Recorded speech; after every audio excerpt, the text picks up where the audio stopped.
Welcome to episode 117 of the Human Hope Podcast. Y'all know the rhyme. Men, women, and children, hope is in the building. Hey! What is good, familia? Y'all, we back? You came back. You came back after our complicated conversation about the 4th of July, and you're back. It's not the 4th of July. It is currently, right now, as you listen to this podcast, the 13th of July, which is a day before Dr. July. I'm going to take you down just for a second. Fade in. A. Wait, no. We're going to lift it back up. I'm going to let you guys do it. Ready? Here we go. Men, women, and children, hope is in the building. I mean, it's still there. It's still hot. It's still lit.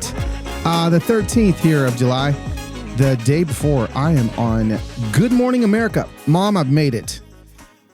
We are on Good Morning America. I say we. Every time I say we, it's because without you, there is no me when it comes to TV. Because you are the people that are watching me on the TV. And tomorrow, if you're listening to this on Thursday, I will be on Good Morning America, the third hour, to talk about my book, How to Human. So that's fun, right? How fun is that? Round of applause for some fun. I can't wait. I have been living la vida loca in Switzerland, in France. I've needed this vacation tremendously. So thanks for following along on my little journey as we have gone all over the place and had a good, swell old time. But as you're listening to this right now, we are going to fix some things for you today. And when I say we, I mean me. Me and some research that my team has done. Today we're just going to dive right in. Today we're going to be talking about the problem that we all have. I've got this statement that I make in my How to Human talk. And I say that our souls and psyche were not created with the capacity to consume the amount of content we consume. Okay. What I mean by that, like we just weren't. We weren't created to consume what we consume. I've talked about this on my podcast, but today specifically, we're going to be talking about this thing called doom scrolling. Doom scrolling. I put a tweet up that went a little viral. Which was maybe an unpacking of my shorter sentence that I just said, that we don't, our souls and our psyche weren't created with the capacity to consume the amount of content we consume. And this is what I unpacked it as.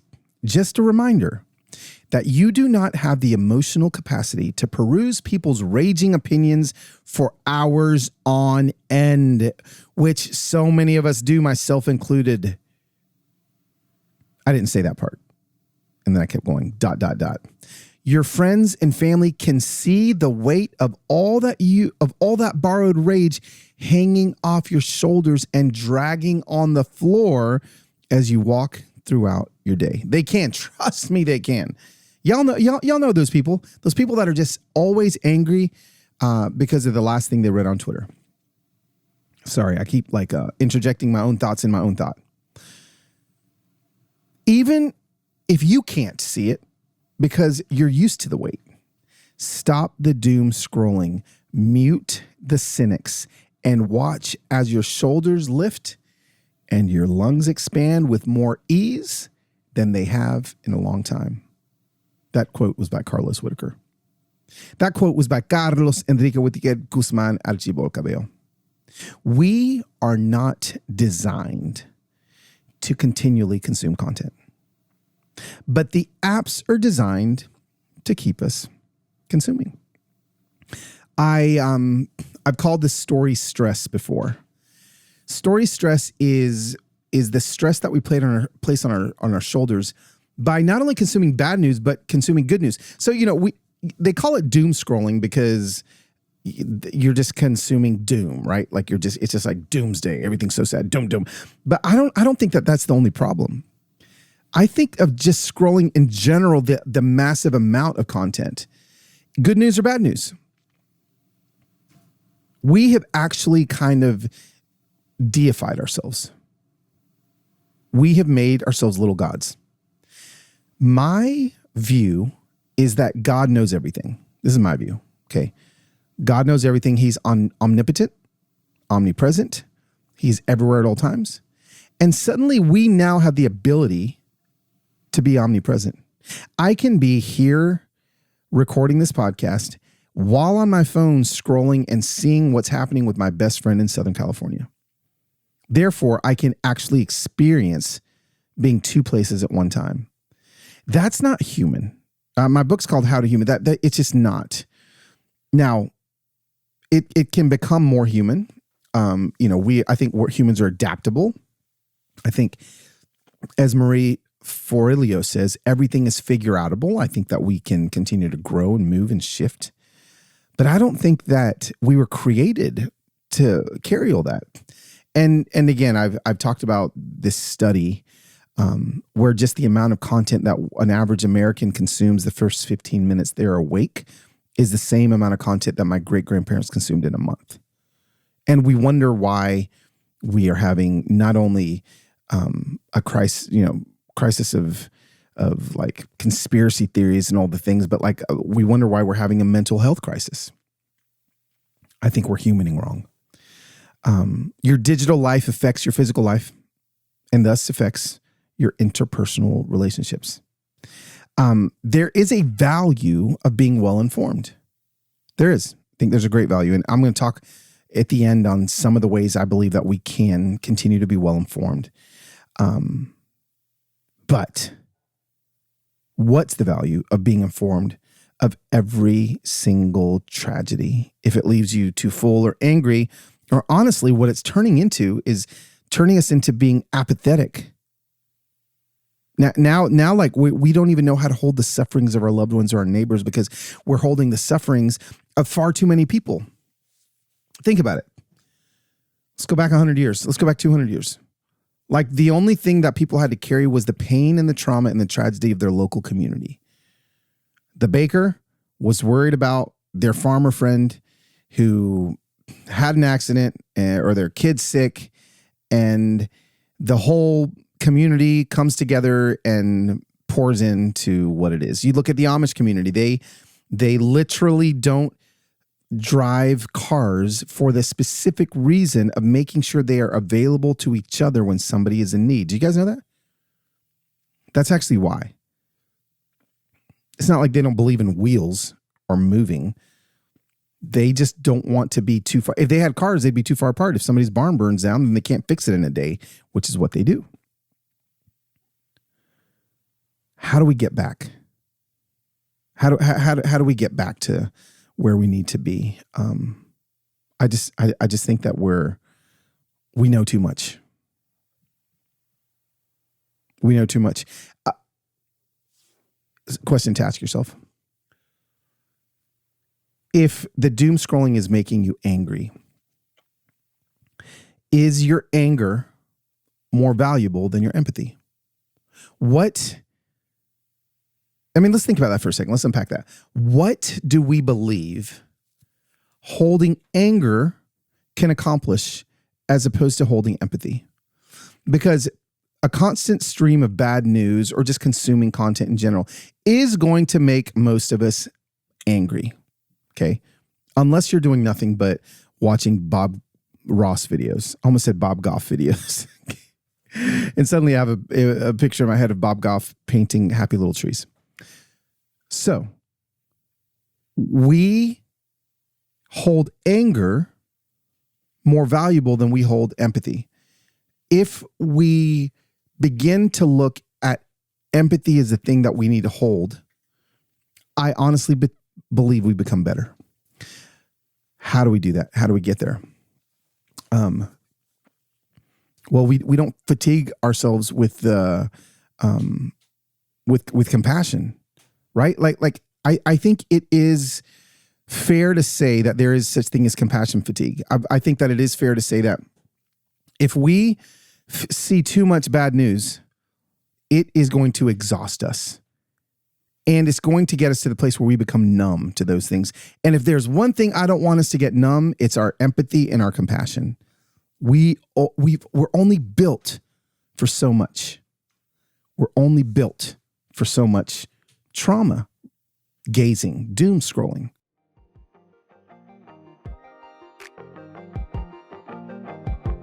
This show is sponsored by BetterHelp. I know that there are certain times in our lives where we feel uncertain about where we're going or the right path, etc. And sometimes we're faced with like tough choices. I'm literally in the middle of one of the toughest choices of my life right now. I've been talking about it on Insta stories. And guess who's helped me?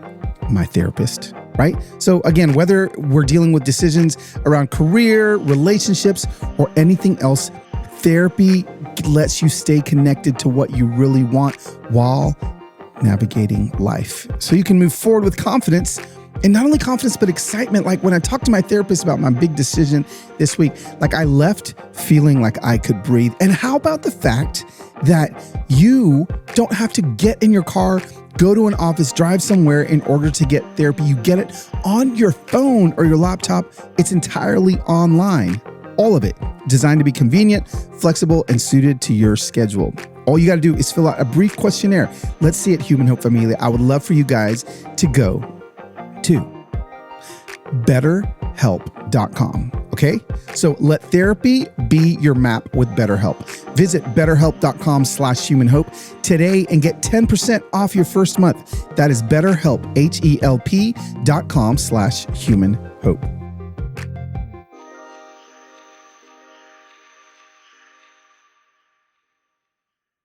Okay, so let's kind of get beyond some of this, some of my emo stuff. I obviously, you can tell I got feelings on this stuff. Now, it's not that like all the news stories that we're seeing are like false. They're just not representative of the totality of the truth of where we live. I made a reel about this a couple weeks ago where I just basically tried to convince everyone that we're not as extremely opposed as the world is trying to make us believe that we're that opposed to each other. Okay. I think it was the stat showed that 90% or 91% of tweets generated in the United States of America are literally created by the most extreme political ideologies. 90%. And everyone else in the middle, which is most people, okay, I just want to remind you that most people are only responsible for 9% of the tweets created, which is mind-blowing, which just goes to show when you're scrolling the stuff, you're just scrolling the extreme version. Looking at, let's look at like, the early 1960s. Okay. There was a change in like mindset. There was a peak in the 60s in trusted institutions, right? So like everyone just kind of trusted the government, trusted institutions. People joined in a sense of collective accomplishment, of improvement. Since then, now trust has begun to fall in all of the institutions, right? And people are everyone is assuming the stance of a social critic. Suddenly, everybody is critical of everything, eager to point out failure and corruption. We just can't maintain this. Now, when bad things happen, normally things unfold quickly. But think about this for a second.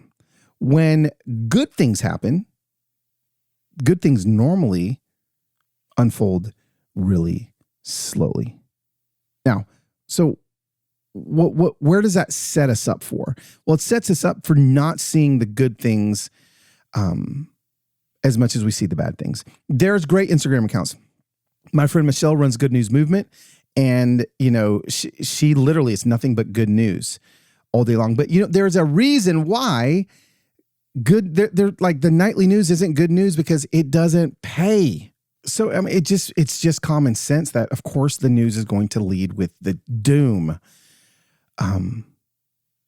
Again, it's not wrong to be skeptical of claims of progress. We all can be. It's not wrong to be, but it seems like knee-jerk skepticism that's become so second nature that we don't even realize that we're doing it. Think about it. Think about the last time you heard something good that somebody or some institution that you're not fond of did. Okay, so when last time somebody did something good, I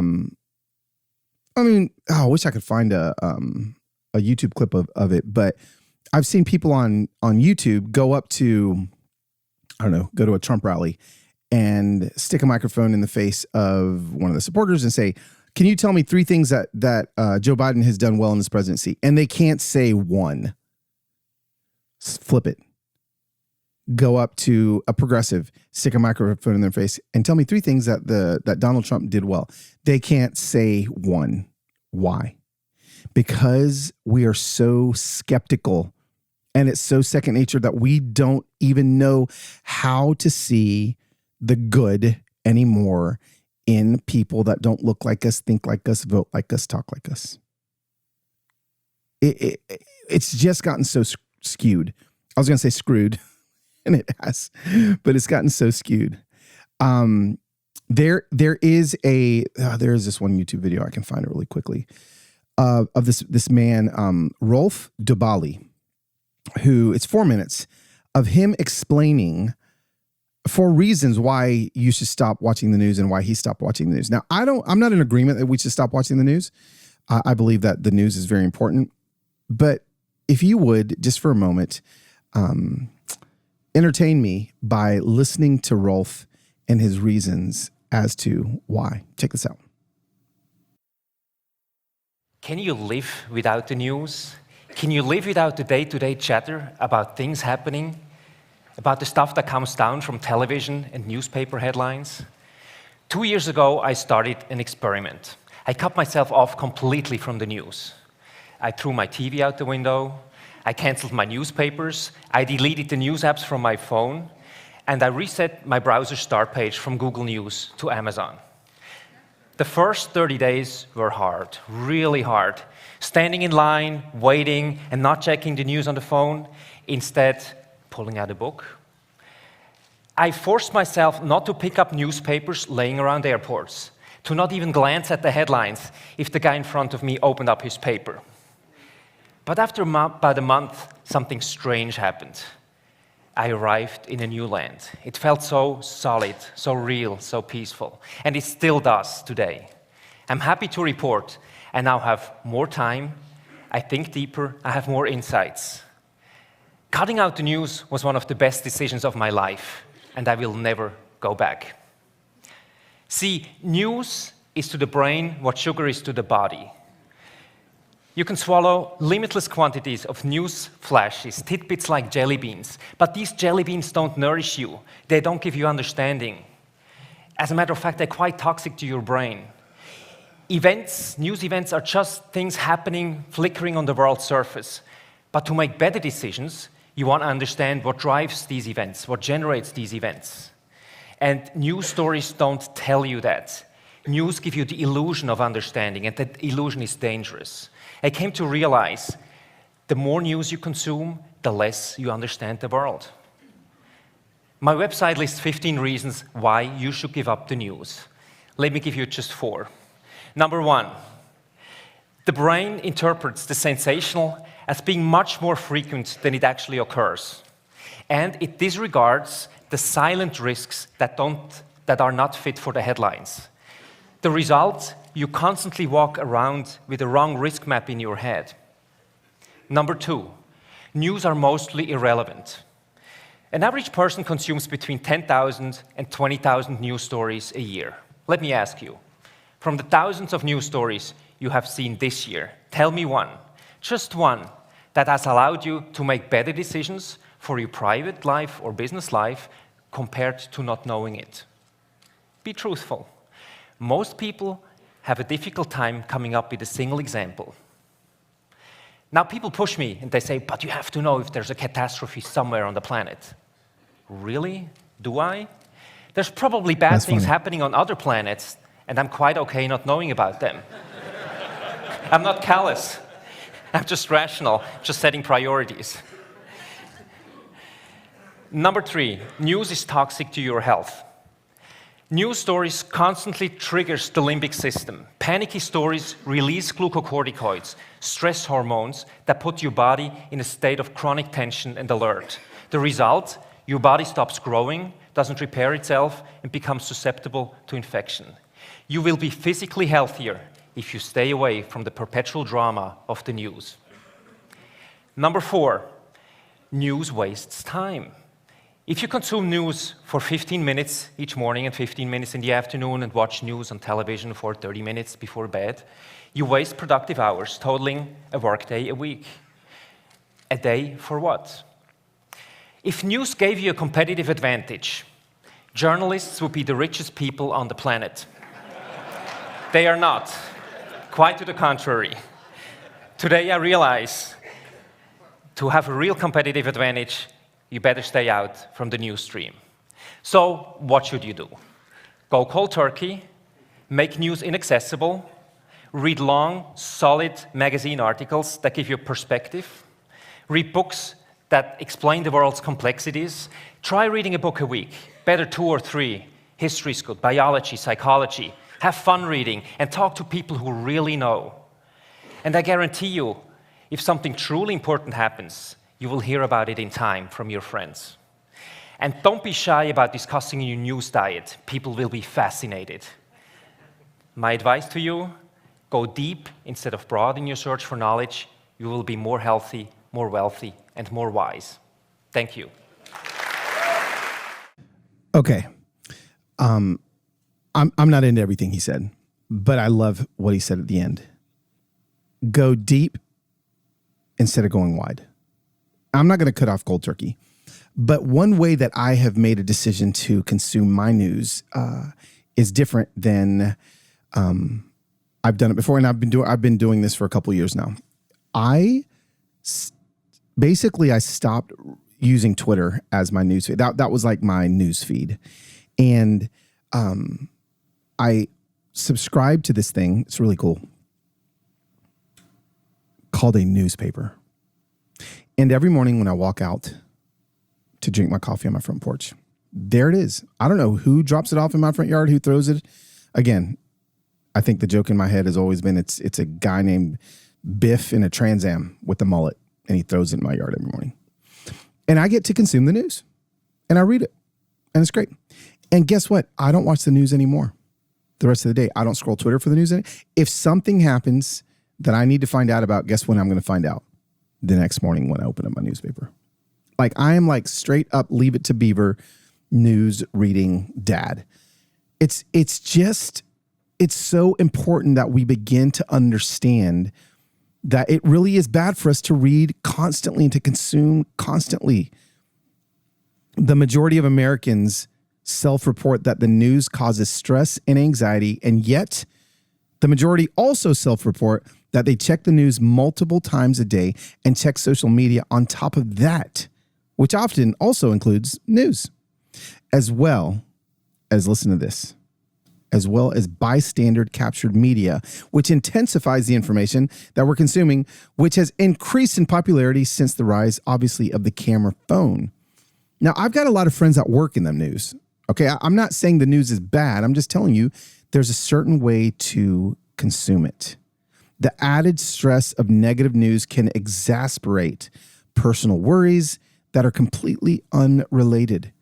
I see it. I see it in my friends. I've got friends that I can just tell how stressed they are. And their stress is actually, if they were just stressed about their life, they wouldn't be nearly as stressed, but they're stressed about so much more. I'm going to pick on my mom for a second. Now that she's a news junkie, but she told me, it's funny, as I was preparing for my trip to go to France. Hey, are you taking a mobile personal carbon dioxide monitor? I was like, what? She's like, are you taking a carbon dioxide monitor? Because they're recommending that you take those now to Europe. And I was like, no, like, what do you mean? Well, entire families have woken up dead in hotels in, maybe in Mexico and overseas, and because of carbon monoxide. And I'm like, how do you know this? I'm fairly certain she probably read it on Facebook. And I just said, Mom, I refuse to carry a personal carbon monoxide monitor. I've been overseas enough times to where I think I'm going to be okay. I'll crack the window. It's just adding stress to us. Love you, Mom. Moms are always supposed to be worried about their kids.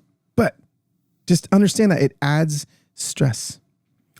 Now, here's the thing. The side effects of doom scrolling aren't just mental. They're literally physical too. Like the effect of stress on your physical body is real. Heart palpitations, headaches, all sorts of things we could literally cut out if we stop the doom scrolling. You can stay informed without a cost. Okay. When you look at like positive news, and there's like data now that shows that when you read positive news versus negative news, there is changes in your brain. Contrary to negative news, positive and neutral news do not modulate stress reactivity, memory, and effect. These results suggest that people can stay informed without psychological costs when the news to which they are exposed to becomes positive or neutral in its approach. Okay, this is from NCBI. It was a study done. Exposure to negative news results in increased negative effects, emotions, poor self-concept, anger, contempt, disgust, and decreased positive effect, being confident, active, alert, positive, engaged with people and surroundings. It also, again, I worry about our empathy. I think that it messes with our empathy when we just know too much. I mean, there's always going to be something to be mad about. There's always going to be a conflict in the world. And we can't care about everything. You just can't. I'm sorry. This is coming from an Enneagram 9 that's super empathetic, but I've got to protect my empathy. I can't care about every single thing that's happening, which is why, when people are like, well, Carlos, why don't you care about this? You care about that, but you haven't talked about this, because I don't have the emotional bandwidth to care about everything all the time. It's just not good for us, people. It's not good for us. So let's do this.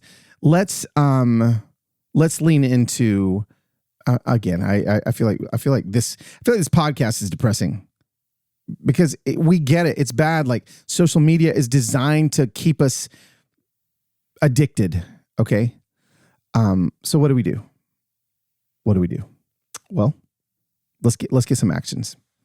Some of the actions you can do is, and I do this all the time, I do follow a few people on Twitter that I like vehemently disagree with, that keep me kind of updated on what maybe people that are in my world, their worldviews and what they believe. So I've got a couple people that make my spine tingle. Is that a thing? Do spines tingle? Is that actually what happens to me when I get riled up? Maybe. Let's start using that, spine tingle. Hashtag spine tingle. So I follow a couple people like that, but just a few. But what I've really done is cleaned up my list clean up the people that I follow, even people that I follow and agree with. If they come across patronizing or they come across dehumanizing, or even if I agree with their point of view, I've unfollowed. I have. Because it's better for me, not because I think they're bad people, not because I think that they're manipulative or doing this on purpose, but just because I ain't got time for that kind of like stuff. I just don't. I don't have time because it weighs on me. So clean up your following list. Go through it. If you're following, I mean, listen, this is my thing, but like when I get to on Instagram specifically, and I'm following more than 500 people, I got to cut it back down to 3. Now I know not everyone uses Instagram like I do, or Twitter like I do. But I clean up my list constantly. I'm constantly cleaning my list. Y'all know where I like to hire. That is right. It is Indeed. How many of you have actually gone to the Indeed website? I would love for all of you to go to the Indeed website right now. Like stop, pull over, go to Indeed.com/human hope and check out all the truth that I'm spitting is right there in front of you. Indeed is the hiring platform, the hiring partner that can help you rise to the challenge. You need Indeed. So instead of spending hours on multiple job sites, y'all know which ones they are, searching for candidates with the right skills, Indeed is a powerful hiring platform that can help you do it all. Again, one of the things I love about Indeed is that it makes hiring all in one place so easy because they get me one step closer to the hire by immediately matching me with quality candidates. I'm actually looking this week for a part-timer, and let's see if Indeed can help me out. They helped me find my assistant, Whitney. Can they help me find somebody else? Join more than 3 million businesses worldwide that use Indeed to hire great talent fast. Start hiring right now with a $75 sponsored job credit to upgrade your job post at Indeed.com/humanhope. Offer good for a limited time. Claim your $75 credit now at Indeed.com/humanhope. Just go to Indeed.com/humanhope and support this show, by saying you heard about it on this podcast. Indeed.com/humanhope. Terms and conditions apply. Need to hire? You need Indeed. Every single time that Green Chef box comes bumping to my door, my wife goes, woo! Why? Because we love Green Chef. The Whitaker familia loves it. Heather loves Green Chef. She cooks it the day it shows up. Green Chef is a CCOF certified meal kit company, and it makes eating well easy with plans that fit every single lifestyle. My family literally has like 5 different eating lifestyles. Green Chef can cater to all of us, okay? And here's the beautiful thing. Now you can choose from 50 plus weekly menu and market items. You get to choose that on the website and you get to make it your own, discovering exciting new flavors that support your healthy lifestyle. They're also the #1 meal kit for eating clean, okay?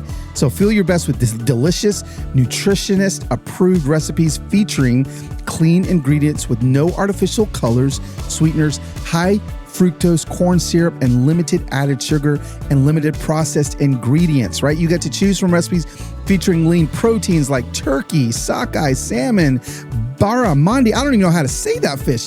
All kinds of stuff. So listen, you got to know that they deliver everything you need to eat clean to your door this summer. Okay, you're gonna feel amazing when you do this. This is what I want you to do. Go to greenchef.com/humanhope50 and use code humanhope50 and get 50% off plus free shipping. Again, go to greenchef.com/humanhope50 and use code humanhope50 to get 50% off plus free shipping. Green Chef, the #1 meal kit for eating well.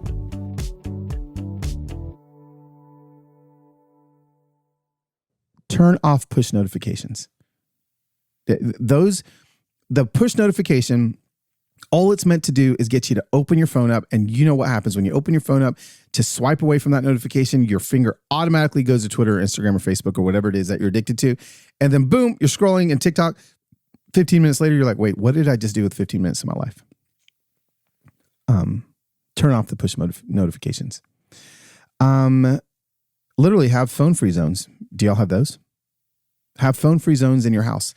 Let your kids see that you're not on your phone all the time. I mean, the worst thing that your kids, that I think kids growing up these days are seeing is instead of their parents' eyes, they're seeing an Apple logo because they're recording everything. No, have a phone-free zone. Take a mental inventory of how you're doing after you scroll. So a lot of times, I did this last night. I was in bed and I shouldn't have my phone because I made a promise to myself that my phone's not going to be in bed, but it was in bed with me. And I ended up scrolling for like 45 minutes and I was actually laughing. Okay. So I was laughing because for some reason right now, my TikTok For You page is nothing but fails and people that are failing miserably at things. And it makes me laugh. But then somehow I got into it went away from like funny fail videos into like true crime videos. And next thing you know, I was like listening to like 911 calls of people that are confessing to murder. And that's what I ended up going to bed with. Round of applause for me, Carlos. That's great. This happens to all of us. Okay. So take an assessment, a mental inventory of how you're doing after you scroll. Now, this is a big one. If you're going to watch the news, if if you're going to pay attention to the news, try a trusted and verifiable news podcast. May I suggest either Smart Her News or Mosh News? Okay. Mo News is probably my favorite news source. Let me find you the link where you can subscribe to his podcast. If you go to there it is, Mo News, mo.news. Okay.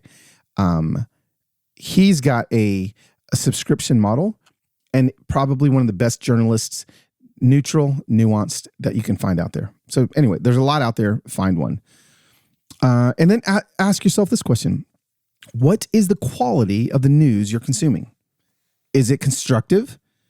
Does it offer solutions to problems that it presents, or is it just giving you problems? Very important. The next action step, assess what you're looking at. Okay. So assess what you're looking at. Look at like the vocabulary that they're using. Look at the photos that they're using. Are they trying to trigger you? Another action, don't consume the news in a vacuum. Have real conversations about it with people who are in your life. I love that. I am heading to a soccer game, and I'm going to talk about the news with a friend. And we disagree on a lot of things, but we're going to have a conversation. And guess what? We're not going to hate each other. We're not going to yell at each other. Why? Because we're in front of each other. And normal people have normal conversations with each other when they disagree on things.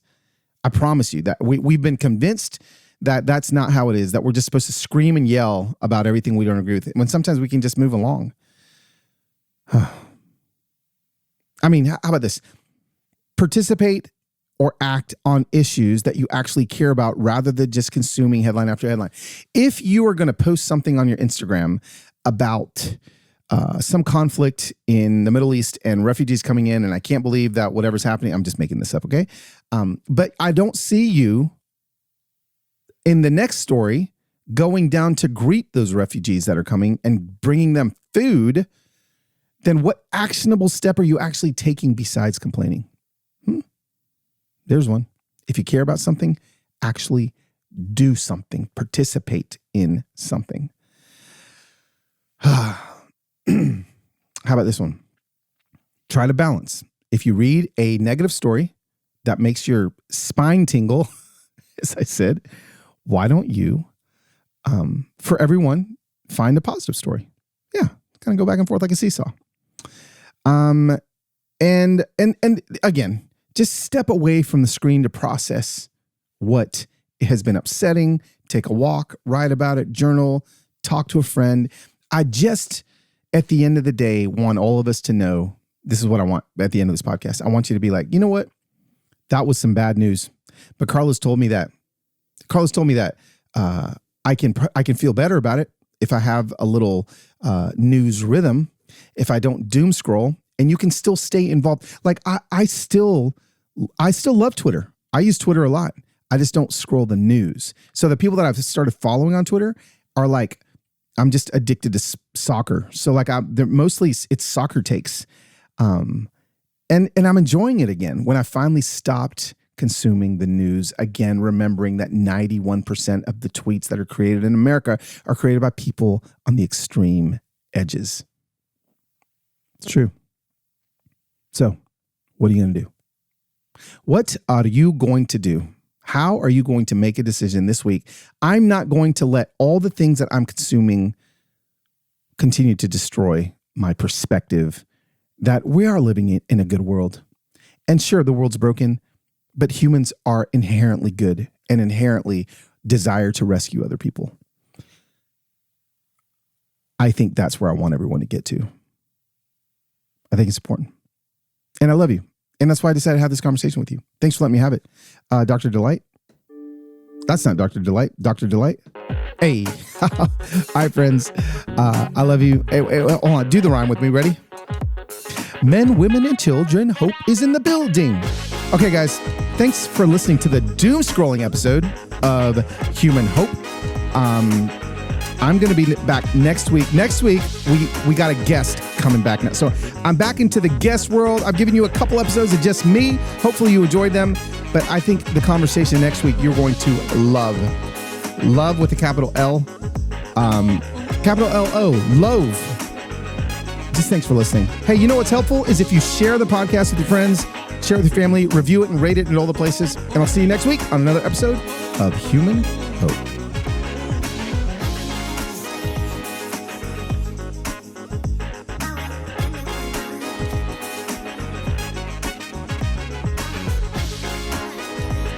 Men, women, and children, hope is in the building.